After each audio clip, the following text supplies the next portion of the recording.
A Policía Local de Muros intensificará o control sobre estas obrigas de xeito que os propietarios cumpran co establecido na nova normativa. Que estamos en conversas coa Policía Local e que a Policía Local vai a intensificar o control destes dous aspectos.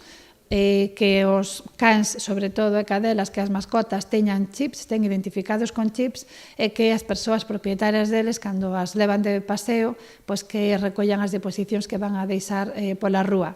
Mais aló dunha obriga legal, dende o Concello entenden que se trata dunha cuestión de convivencia, polo que apelan á colaboración cidadá para manter limpas as rúas do municipio. Pedimos a colaboración da cidadanía para que manteñan limpas as nosas rúas, que axuden a manter limpas as nosas rúas e sin elementos tan desagradables como as deposicións das mascotas. O mesmo acontece coa necesidade de identificar as mascotas ante o risco que poden supoñer os cans soltos. A parte do propio can que está sufrindo porque non está onde debería estar, que é o cuidado de algunha persoa que o atenda, é un risco un can solto pola rúa sin unha persoa propietaria coñecida, porque inconscientemente a mascota pode provocar accidentes ou pode provocar altercados ou incluso danar a algunha persoa se dá o caso. Entón, non é só o incumprimento da lei, que tamén evidentemente, pero sobre todo polo benestar das persoas que andamos polas rúas, que queremos e temos o dereito de andar tranquilamente polas rúas.